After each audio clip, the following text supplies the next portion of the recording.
You're live from New Delhi. You're watching DD India News India's Voice to the World. I'm Lipakshi Khurana. Coming up in the next hour.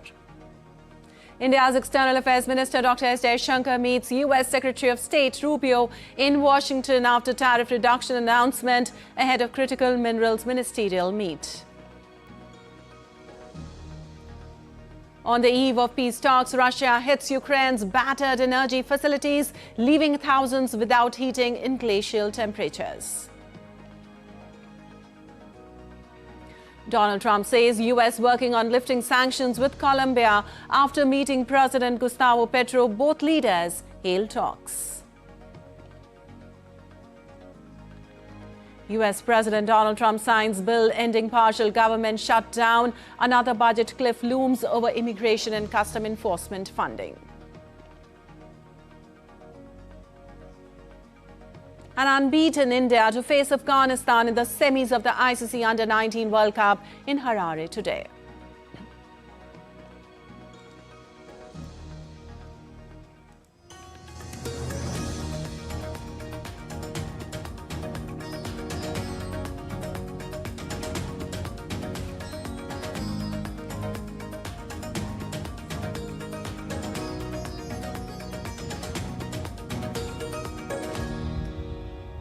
And on to the details now. External Affairs Minister Dr. Jaishankar met US Secretary of State Marco Rubio on the sidelines of the critical minerals ministerial meeting.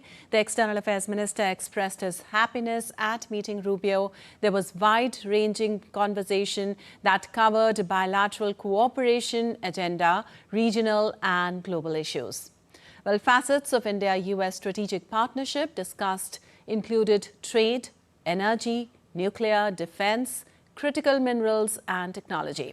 Also, both the leaders agreed on the early meetings of various mechanisms to advance our shared interest. Dr. Jaishankar is in the United States to take part in the critical minerals ministerial meeting, which will focus on supply chain resilience, clean energy transitions and strategic cooperation in critical minerals. Also, India's External Affairs Minister Dr. Jaishankar met US Treasury Secretary Scott Bessent in Washington, D.C. today. Both the leaders held a useful discussion on advancement of India-US economic partnership and strategic cooperation.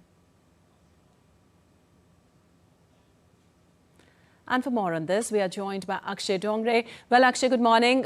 In fact, how does Dr. Jaishankar's back-to-back engagements with the US Secretary of State and Treasury Secretary actually reflect India's strategic push on the critical minerals, and what concrete outcomes can we expect from these meetings in terms of supply chain resilience?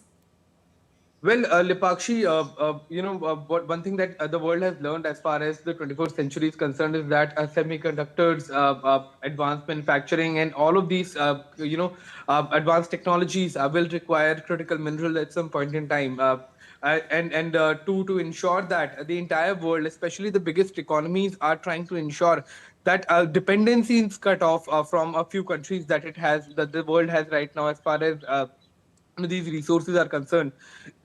So be it the US, be it India, be it other major countries, everyone is trying to ensure that they form as many alliances as possible to ensure that if there is a hurdle in supplying of in critical minerals by one side, then they can turn to the other side, and their growth trajectory doesn't stop as far as these critical minerals are concerned. So this summit that is taking place is quite essential for that, and both India and the US looking to ensure that their supply chain remains strong, remains reliable, and remains resilient.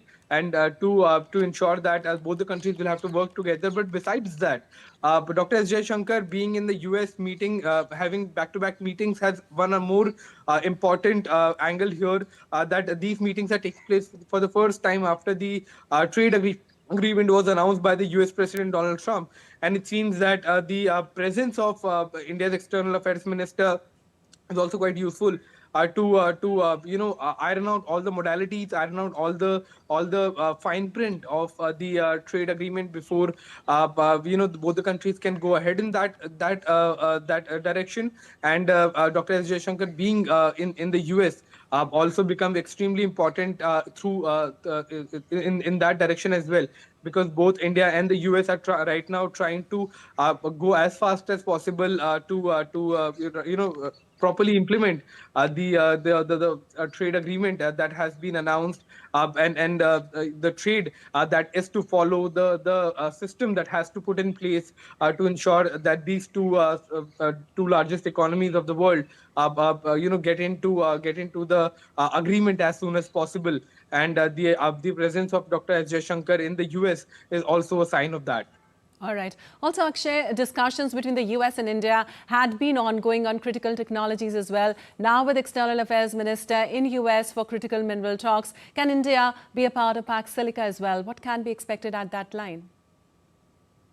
Well, so much has changed, Lipakshi, in the last 72 hours.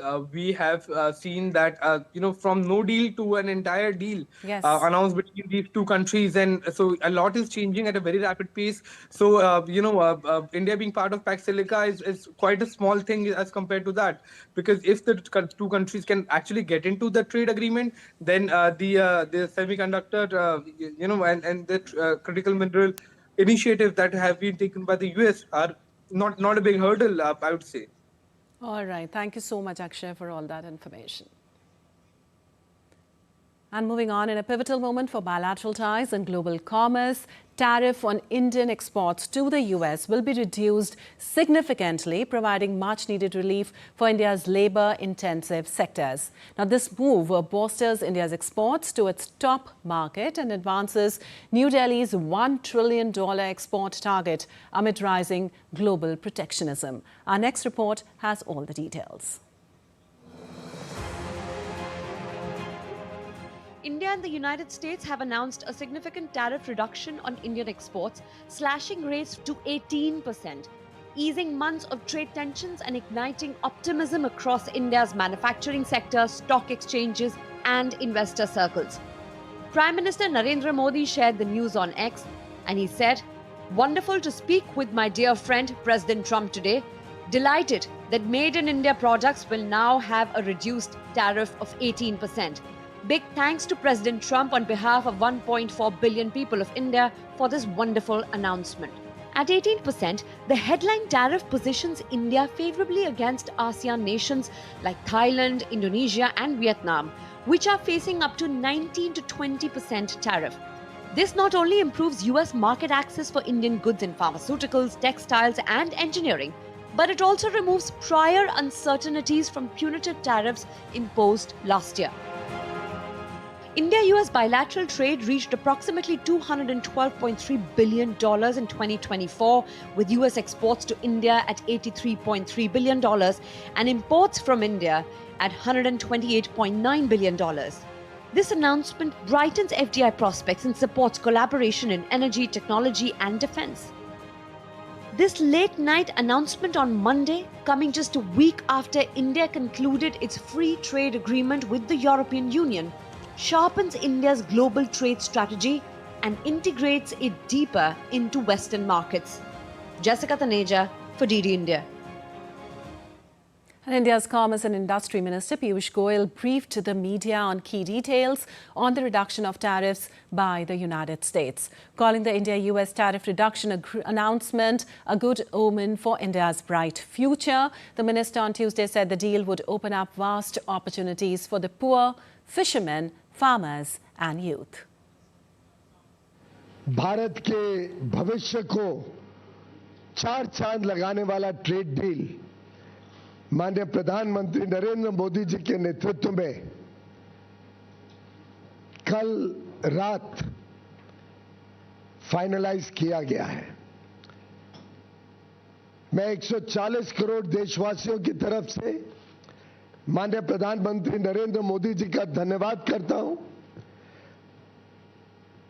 और आप सभी को बधाई देता हूं, क्योंकि ये वास्तव में भारत की अर्थव्यवस्था को, भारत के 140 करोड़ नागरिकों को, हर गरीब, किसान, मछुआरा, गांव में रहने वाला युवा, युवती, हमारी बहनें, महिलाएं, सभी के लिए ढेर सारे अवसर लाने वाला ट्रेड डील माननीय प्रधानमंत्री जी ने कल तय किया. Well, Piyush Goyal added that Prime Minister Narendra Modi has protected the sensitive sectors of agriculture and dairy and the interest of the people working in it. माननीय प्रधानमंत्री नरेंद्र मोदी जी ने हमेशा एग्रीकल्चर और डेयरी इन दोनों सेक्टर्स को संभाला है, उनके हितों को संभाला है और इस क्षेत्र में लोगों को उज्जवल भविष्य मिले और मौके मिले, आमदनी बढ़े, उसके लिए लगातार काम किया है. कभी उनके साथ, उनके हितों के साथ समझौता माननीय प्रधानमंत्री जी ने नहीं होने दिया और मुझे खुशी है कि पूरा देश इस बात को समझता है. And speaking on the opening day of the World Government Summit in Dubai, Nobel laureate and former United States Secretary of Energy Stephen Chu said nuclear energy will remain critical to the global clean energy transition as renewable power expands, while warning that rapidly rising electricity demand from artificial intelligence and data centers is already placing additional strain on power systems in the short term. Now, Chu said the main obstacles facing nuclear power are public acceptance and high construction cost, despite evidence that it is about 1,000 times safer than burning coal and significantly safer than biomass. World Government Summit 2026 will continue over the coming days with discussions on future energy systems, governance and technology, bringing together global leaders and experts to shape policy responses to emerging economic and environmental challenges. Nuclear has issues. The biggest issue is public acceptance, to convince the public that nuclear is far safer, about 1,000 times safer than burning coal, about 100 times safer than burning biomass and wood chips. And so that's one issue. Another issue is cost. The recent nuclear power plants built in the United States and France were way over budget, not practical. Utility companies go bankrupt because today's new nuclear reactors will last not 40 years, but they'll be licensed for 40 plus 20 plus 20. And so on an 80-year amortization thing, it looks very attractive, but we need to know how to do this. And still to come in DD India Newshour. Thousands march in Caracas demanding release of Maduro after US military capture last month. 14 migrants killed after boat collides with Greek Coast Guard in Aegean Sea.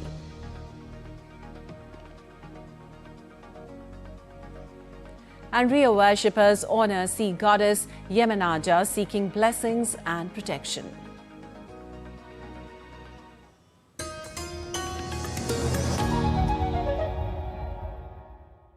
Welcome to DD India, where 1 billion voices unite, connecting viewers to the stories that matter. India is not just another news channel. It's the international channel that puts the spotlight on the global south, bringing you stories from the heart of emerging economies, dynamic cultures and transformative voices. As the international news channel of India's public broadcaster Prasar Bharati, DD India delivers high-quality content from every corner of the globe, focusing on the stories that shape our future. We don't just report news. We connect you to India's voice in the global narrative. From current affairs to culture, from economic growth to sustainable development and the ever-evolving world order, DD India gives you a comprehensive view of the world around us. Stay connected, stay informed, and embrace the stories that shape our lives. DD India, India's voice to the world.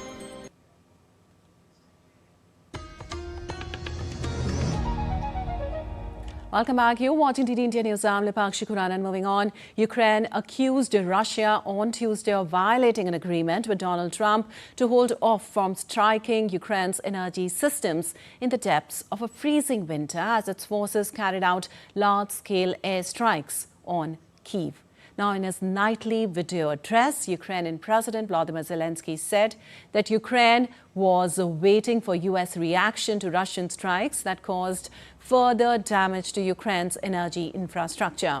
While Ukrainian Energy Minister Denis Shmyhal said that a power plant in Kyiv's eastern suburbs had been seriously damaged, prompting officials to redirect resources to restoring heating to thousands of residents. The attack came a day before Ukrainian and Russian negotiators were due to meet for a second round of U.S. brokered talks in Abu Dhabi.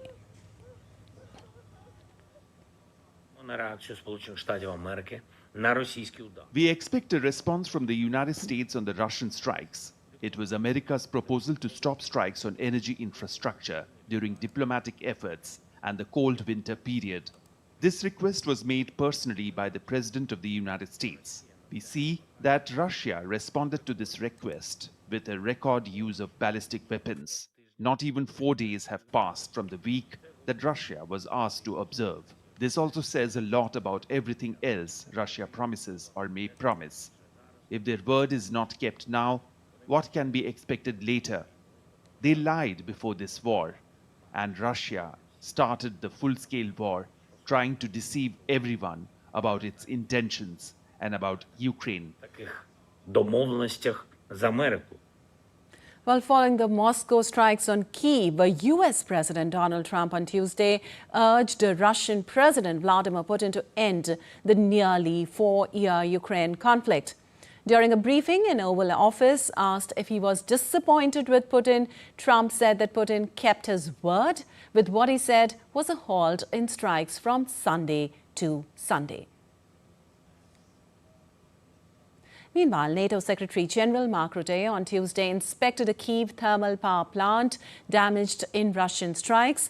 During the visit, Ukrainian Energy Minister Denis Shmyhal showed Rutte the damage inflicted on the thermal power plant. Shmyhal said the plant in Donetsk had been used strictly for providing heating for people and was heavily damaged.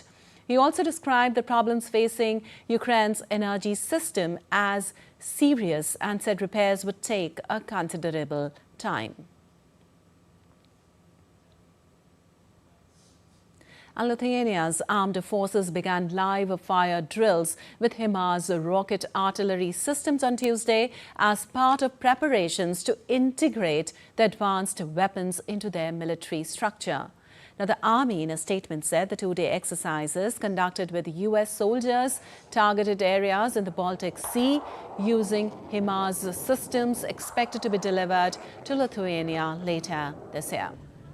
Also, during the drills, rockets were launched over the Curonian Lagoon and Curonian Spit, landing about 15 kilometers from the firing site in the Baltic Sea, the Army added. Lithuania is set to acquire 8 HIMARS launchers equipped with combat and training ammunition, including ATACMS systems capable of striking targets up to 300 kilometers away. Now, Lithuanian troops have been training intensively to operate and maintain HIMARS systems since September last year, supported by the U.S. Army. And U.S. President Donald Trump and Colombian President Gustavo Petro began their first meeting on Tuesday at the White House. Trump and Petro said on Tuesday that they had a cordial meeting in the first face-to-face encounter. Trump described the meeting between the two leaders as very good. U.S. President Donald Trump said he discussed sanctions, among other issues, with Colombian President Gustavo Petro during their meeting at the Oval Office earlier in the day. Yeah, we did. We worked on it, and we got along very well. Yeah, we are. We're working on that. We're working on some other things, too, including sanctions. And yeah, we had a very good meeting. Colombian President Gustavo Petro also called his first meeting with U.S. President Donald Trump positive, describing it as a conversation grounded in shared values despite political differences. Now, Petro also said the discussion began with the idea of freedom, referencing a portrait of Abraham Lincoln at the White House. Petro said Trump told him he does not believe sanctions are rational in this particular case, an assessment the Colombian leader said he shares. Petro also said the two leaders parted on friendly terms. Incluso en mi primera frase. The impression I have from the recent meeting just a few hours ago is positive. First and foremost, that is the reality. We do not act under blackmail. And I think the photos and the atmosphere of the meeting show a meeting between equals who think differently. I think the path is born or it is strengthened. Well, in Venezuela, thousands of government supporters marched through Caracas on Tuesday, demanding the release of Nicolas Maduro and his wife, Celia Flores, marking 1 month since their capture by the United States military forces. Protesters displayed images of Maduro depicted as a superhero character called a super bigot and held banners reading, "The empire kidnapped them, we want them back." Nicolas Maduro Guerrera, a deputy and son of a detained former president, addressed marchers from a stage, stating that January 3rd will remain marked like a scar on our face forever, when our homeland soil was desecrated by a foreign army. Maduro and Flores remain detained in the United States federal prison following the military incursion.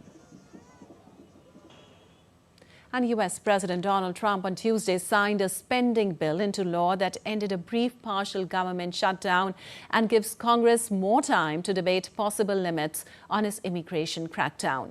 The legislation restores funding for defense, healthcare, labor, education, housing and other agencies, and temporarily extends funding for the Department of Homeland Security until February 13th, after DHS funding lapsed because lawmakers hadn't acted in time. Now, Trump reached the deal last week with Senate Democrats, who are pressing for restrictions on aggressive immigration enforcement following the controversial killing of 2 U.S. citizens by federal agents in Minneapolis. In response, the administration has begun deploying body cameras on immigration agents in Minnesota, one of the Democrats' demands, while other proposals face GOP resistance. Also, the bill cleared the Senate with strong bipartisan support and narrowly passed the House 217 to 214. The previous shutdown lasted a record 43 days and cost the U.S. economy an estimated $11 billion. And 14 migrants died in the Aegean Sea, of Greece on Tuesday after their boat collided with a Coast Guard vessel off the island of Chios. A Coast Guard official said they spotted a dinghy transporting migrants towards Chios, which lies a few miles off the coast of Turkey, and ordered them to turn back. He added that the smugglers maneuvered towards the Coast Guard vessel, causing a collision. 2 Coast Guard officers were injured and transferred to hospital, and 24 migrants have been rescued. Witnesses reported that about 30 to 35 people were on board. Search and rescue was underway with Coast Guard vessels, private boats and divers assisting the operation. Greece, in the southeast corner of the European Union, has long been a favoured gateway to Europe for migrants and refugees from the West Asia, Africa and Asia. And Syrian government security forces entered the Kurdish-controlled city of Qamishli after the US-backed agreement aimed at restoring central authority and preventing further conflict. Now, under an accord declared on the 30th of January, Syrian forces moved into Qamishli city, implementing a deal between the government of President Ahmed al-Shara and the Kurdish-led Syrian Democratic Forces. Also, the agreement seeks to bring Kurdish-run regions under central control and avoid renewed fighting after recent territorial losses by the Syrian Democratic Forces. And tears of joy and relief marked the limited reopening of Gaza's Rafah crossing with Egypt as a handful of Palestinians were finally able to return home after months of separation. Crowds gathered late on Monday at Nasser Hospital in Khan Yunis to welcome returnees, women weeping and children lifted to bus windows to greet the loved ones. But for some of those re-entering Gaza, the return home was bittersweet. Only a fraction of those expected were allowed through. Egyptian officials had anticipated 200 crossings, but just 24 people passed in both directions. Gaza's Territory Interior Ministry said 12 Palestinians returned while 8 departed. On Egypt's side, 12 people, including 5 injured, were admitted. Ali Shad, head of Gaza's Technocratic Committee, called the reopening a window of hope for a territory devastated by 2 years of war. Yet humanitarian needs remain dire. Al-Shifa Hospital's director reported 20,000 patients urgently requiring treatment, including 4,500 children. While Rafah's reopening offers a lifeline for the sick and injured, Israel's Kogat has not indicated any plans to allow a surge of aid into Gaza, leaving uncertainty over whether this fragile opening will expand. And US and Iran will hold nuke talks in Turkey on Friday after Iran president said that Tehran's region-friendly nations wanted to pursue diplomacy. US envoy Witkoff and Iran's Arakchi, along with Saudi and Egypt representatives, will participate. The meeting also follows the US President Trump's warning of dire consequences if Iran continues its nuclear ambitions. Amid escalating tension in West Asia, Iran and United States will resume nuclear talks in Turkey on Friday. U.S. Special Envoy Steve Witkoff and Iranian Foreign Minister Abbas Araghchi will meet in Istanbul in an effort to revive diplomacy over a long-running dispute about Iran's nuclear program. Representatives from Saudi Arabia and Egypt are also likely to participate in the meeting. Iranian President Masoud Pezeshkian said Iran will pursue negotiation with the U.S. after request from friendly governments in the region. Iran's Foreign Minister Abbas Araghchi has on Monday too said his country is ready for diplomacy with the United States. We are ready for diplomacy, but they should know that diplomacy with threats, intimidation, and pressure is not compatible. Diplomacy has its own ideology. U.S. President Donald Trump has threatened to intervene in Iran over its nuclear ambitions amid building of forces in the region. I can't tell you what I'm going to do because right now, we have a tremendous force going there, just like we did in Venezuela, even bigger. And they'll be there soon, and I'd like to see a deal negotiated. I don't know that that's going to happen, but I mean, if I knew, I wouldn't be able to. I wouldn't tell you. I'd be very foolish if I would tell you. But right now, we're talking to them. We're talking to Iran, and if we could work something out, that'd be great. And if we can't, probably bad things would happen. Regional effort and collaboration too continue to ensure de-escalation. U.S. West Asia allies do not need another confrontation between the U.S. and Iran. They are hopeful of deal between Washington and Tehran over nuclear ambitions. I can assure you that you are working in tandem with all of our neighbors and friendly nations that we are working with right now. I think all of us in the region collectively, without naming all of them by name, are making the right contact right now and connection to make sure that we are playing a positive role. The meeting will be the first direct talks between U.S. and Iranian officials since April last year, before Israel and the U.S. carried out strikes on Iranian nuclear and missile sites in June. The U.S. military buildup in the Gulf has heightened anxiety in Iran, with Tehran warning of severe consequences as tensions escalate. On Monday, the Israeli military announced that Israeli and U.S. naval forces conducted a joint exercise in the Red Sea. In response to the military buildup, Iran's armed forces warn that Tehran's response to the slightest mistake by the United States could trigger a regional war. Mohammad Absarul Hassan reports for DT India. And now let's take a look at other stories making news around the world. Worshippers of Afro-Brazilian religions dressed in white enter the sea along with Rio de Janeiro's coastline to honor Iemanjá, the sea goddess. Devotees offered flowers, perfumes and letters seeking blessings for protection, peace and prosperity. The annual ritual, rooted in Yoruba traditions brought to Brazil by enslaved Africans, remains a powerful expression of faith and cultural heritage. The Smithsonian National Zoo in Washington has welcomed a baby Asian elephant, its first birth in nearly 25 years. The calf will remain off exhibit for up to a month to bond with a mother, herd members and keepers. Asian elephants are known for their intelligence, sensitivity and strong social bonds. Crowds welcomed a group of Buddhist monks on their walk for peace in Richmond, Virginia. The journey began in Fort Worth, Texas last October with the aim to raise awareness of inner peace and mindfulness across America and the world. Meanwhile, the attendees praised the monks and emphasized the importance of peace. The walk for peace will come to an end in Washington, D.C.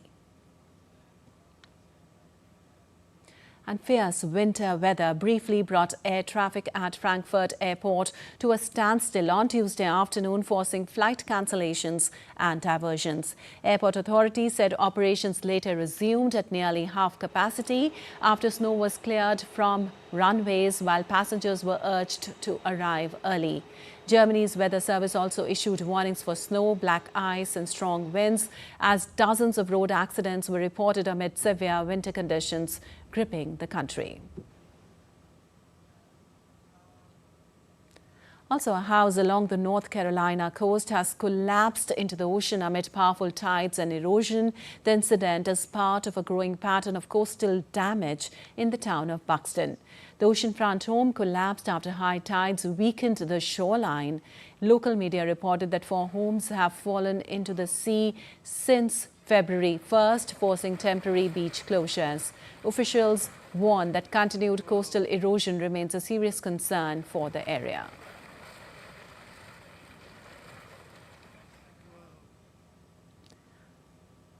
Also, heavy snow blanketed northern Italy's Olympic ski venues, delaying early inspections.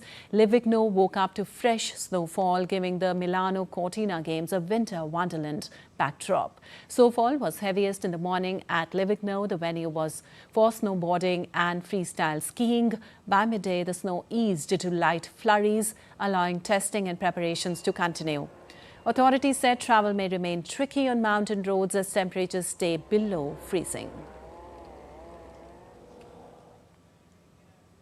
And 3 people have died after a deadly landslide hit Santa Marta, Colombia, following heavy rains. Thousands of families are affected nationwide as rivers overflow and homes are damaged.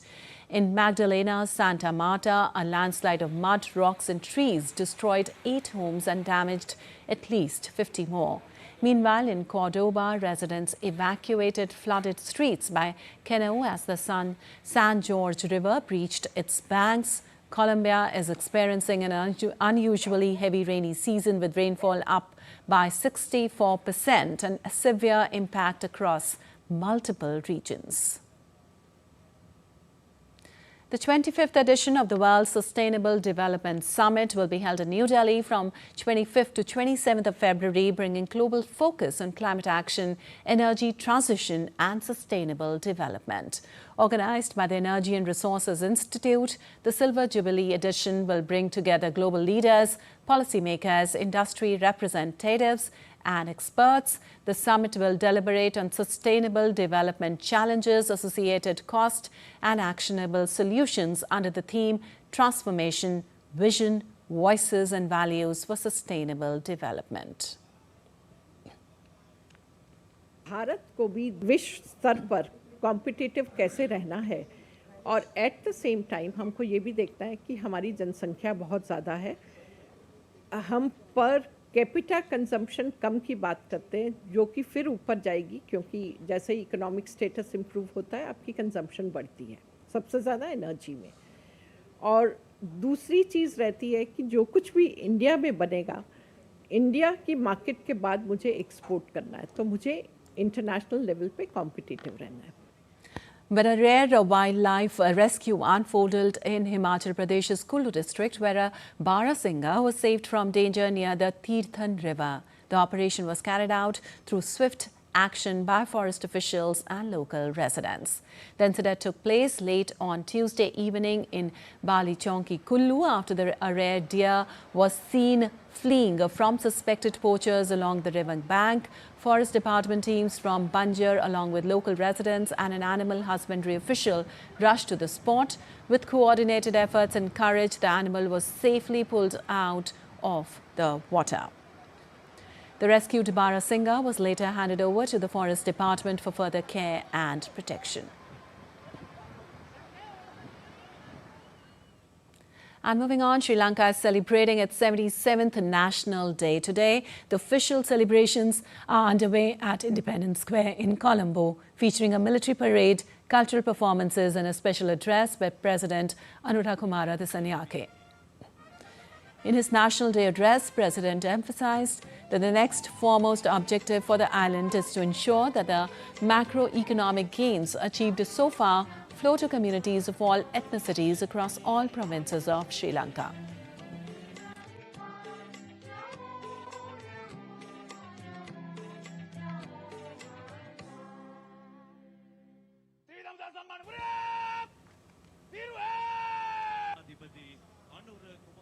And on Sri Lanka's National Day, India has marked a historic spiritual milestone by sending the sacred Devni Mori relics of Lord Buddha abroad for the first ever international exposition.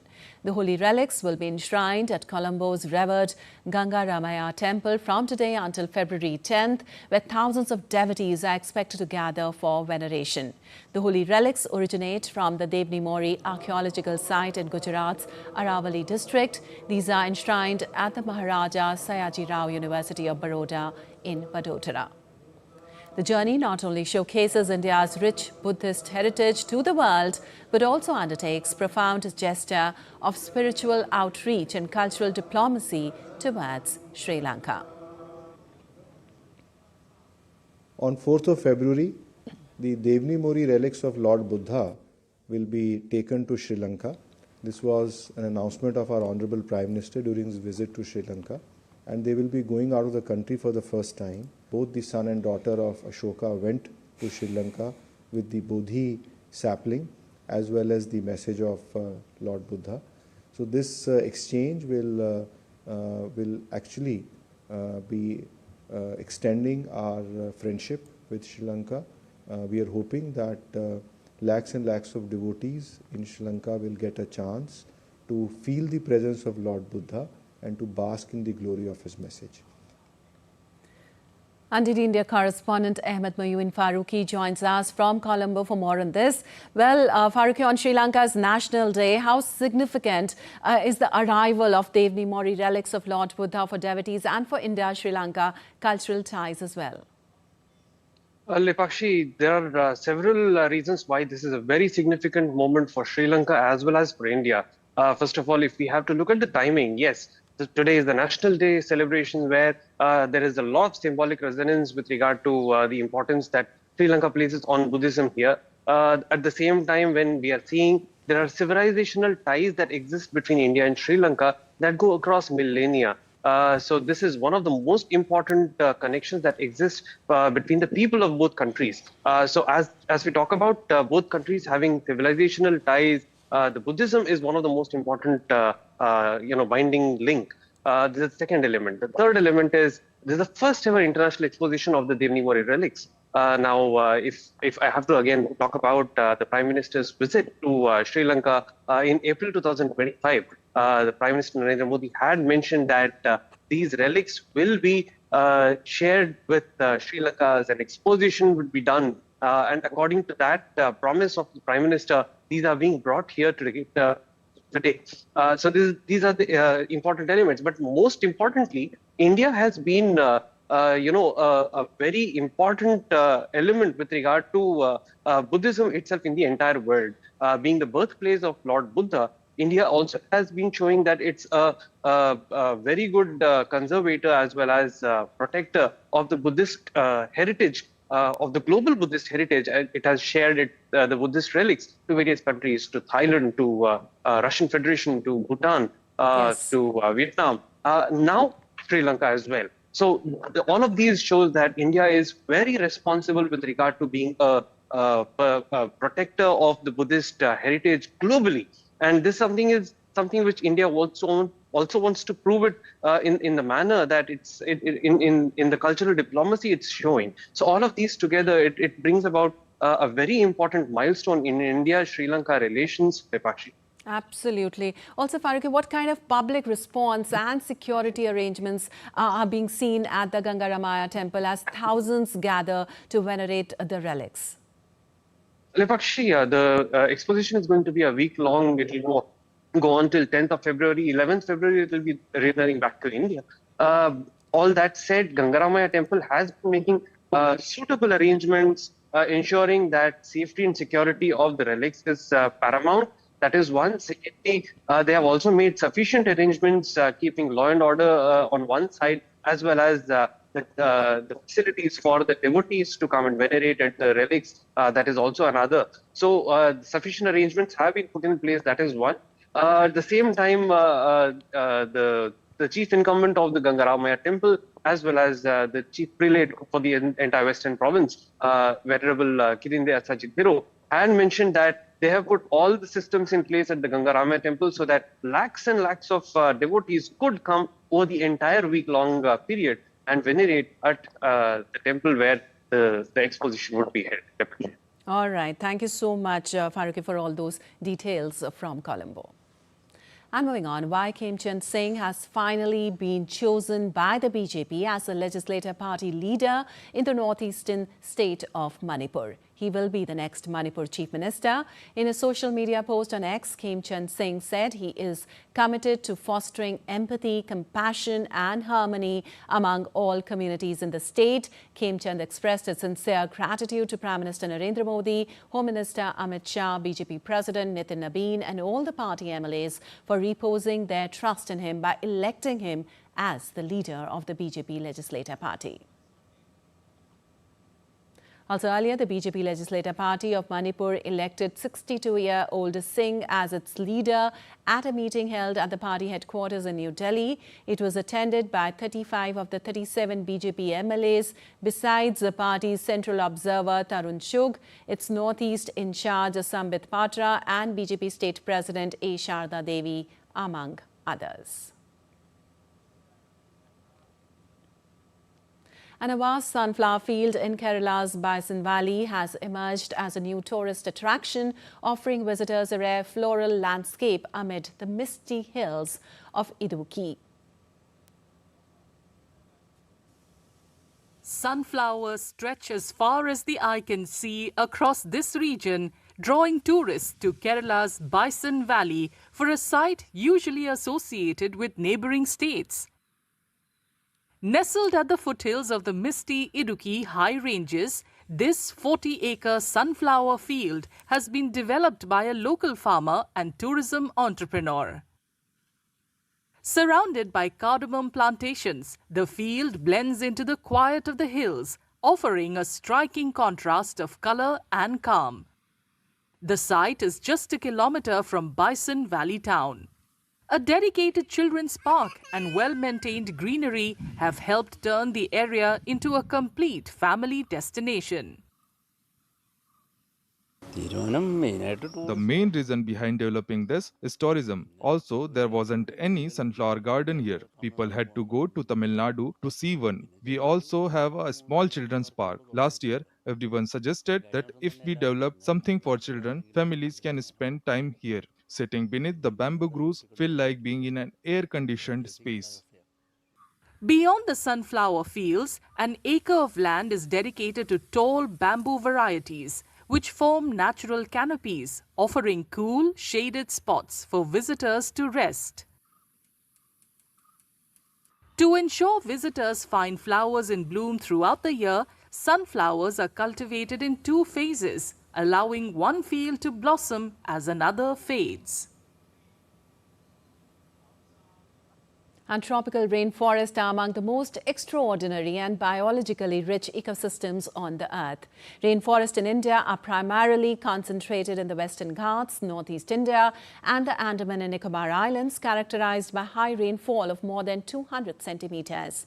DD India correspondent Subina Roy gives us an exclusive dive into one of the untouched tropical forest, the Poba rainforest, which is situated in the midst of Brahmaputra Valley of Assam and the Himalayas of Arunachal Pradesh. Take a look.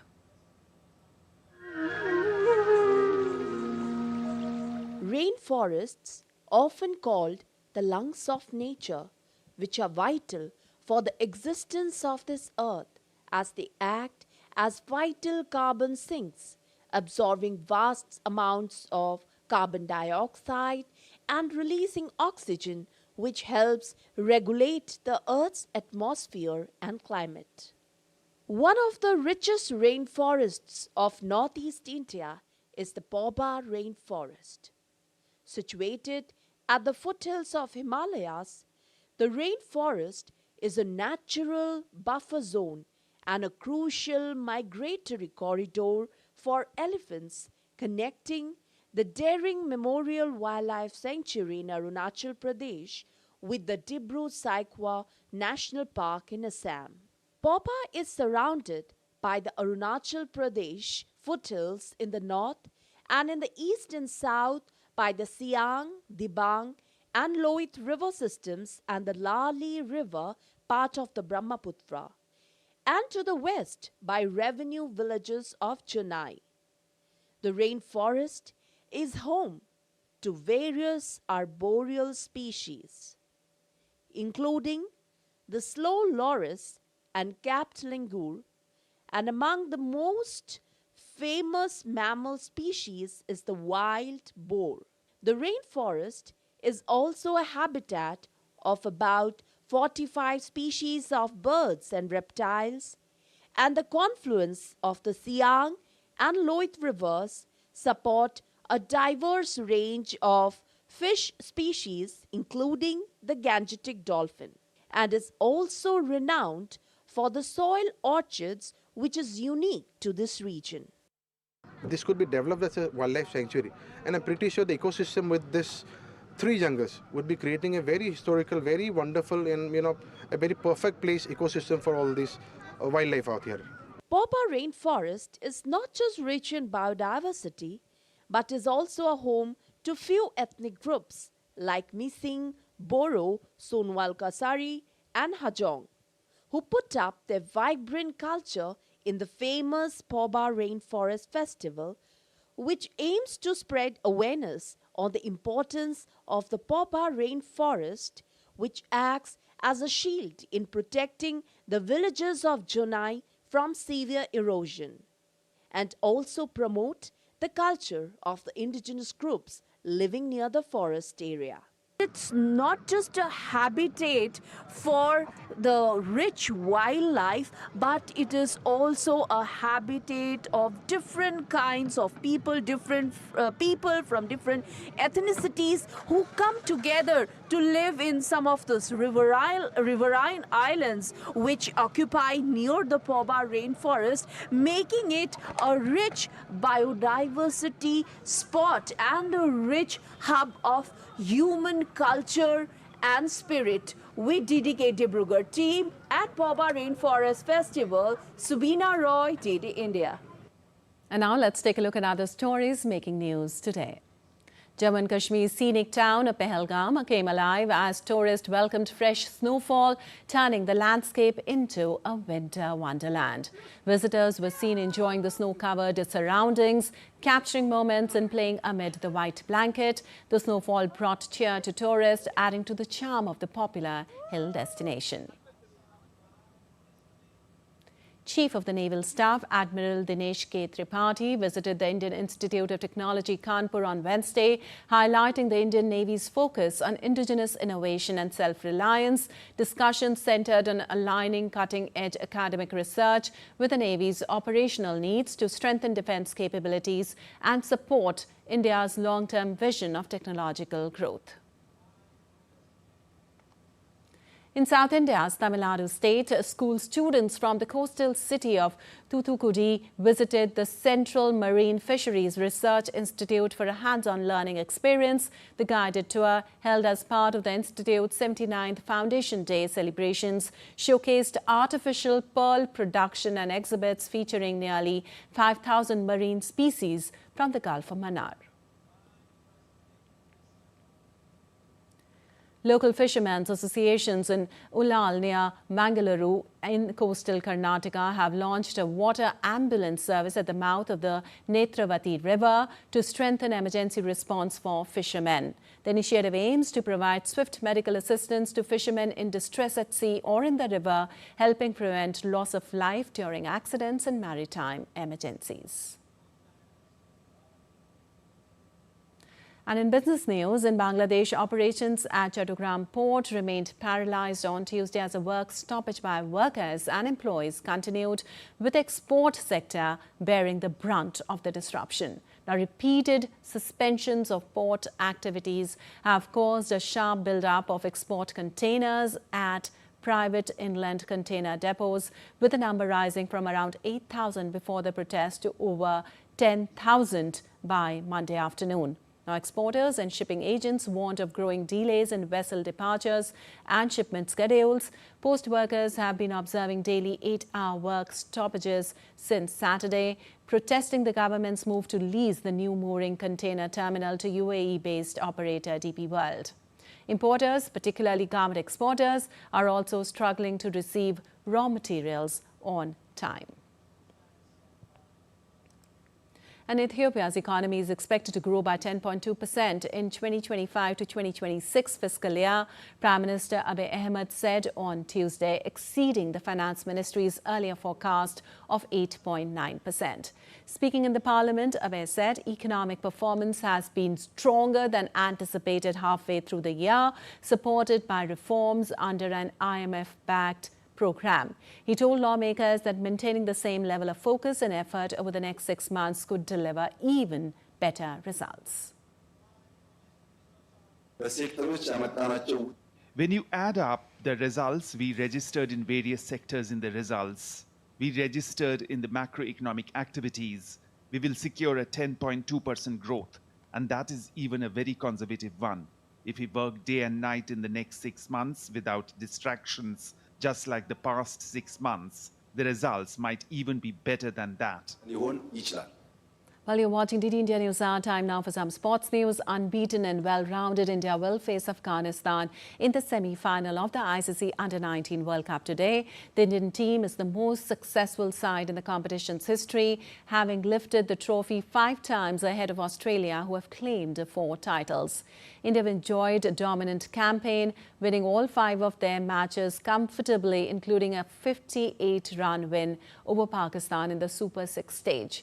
Afghanistan have also had an impressive run, winning 4 of their 5 games, with their only defeat coming against Sri Lanka. Based on current form and squad strength, India are expected to hold the upper hand and move a step closer to a record 6th crown. An Olympic medalist, Manu Bhaker, and world champion Samrat Rana will spearhead India's challenge at the Asian Shooting Championship, which runs in New Delhi from the 4th to the 13th of February. The tournament will feature competitions in rifle and pistol events. India are also among the front runners in women pistol event, spearheaded by Bhaker, who will compete in both the 10-meter air pistol and 25-meter pistol events. Bhaker won 3 bronze medals at last year's edition. India's men 10-meter air pistol line-up features world champion Samrat Rana and world number 2 Varun Tomar. A total of 311 shooters from 20 countries will compete in the Indian capital, with the host fielding the largest contingent of 118 athletes across senior and junior categories. And Arsenal reached the League Cup final for the first time in 8 years as Kai Havertz sealed a 1-0 win against Chelsea in the semi-final second leg. Mikel Arteta's side had put themselves in pole position in the first leg, and Havertz came off the bench to finish the 4-2 aggregate victory in the closing moments. It was a cathartic triumph for the Gunners, who had lost their previous 4 semi-finals in the 2025 Champions League and League Cup the 2022 League Cup and the 2021 Europa League. Well, Lamine Yamal and Ronald Araujo goals helped Barcelona reach the Copa del Rey semi-finals with a nervy 2-1 win at Albacete on Tuesday. The record 32-time Cup winners were pushed to the end in a tight quarter-final clash by the second division opponents who stunned Real Madrid in the previous round. Yamal fired Barca ahead just before half-time and Araujo headed home the second early after the break. Barcelona controlled the game in the first half but could not easily break down Albacete's resistance. And Amsterdam's Rijksmuseum is preparing to open Metamorphoses, a major exhibition exploring the 2,000 years influence of the epic on art. The show brings together 80 works from 50 museums and collections, tracing its impact on artists from Titian to Magritte across centuries. Take a look.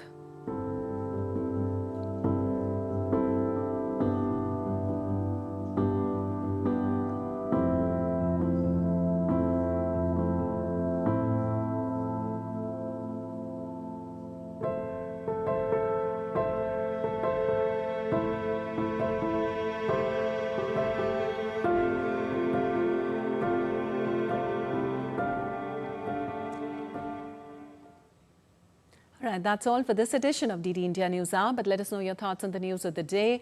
For those on the go, you can get all the latest news and updates from India and across the world on the DD India mobile app. The app is available on both Android and iOS platforms. Scan the QR code on the screen to download now. We'll be back with more news as it breaks here on DD India. I'm Lipakshi Khurana from all of us here in Delhi. Thanks for watching DD India News Hour.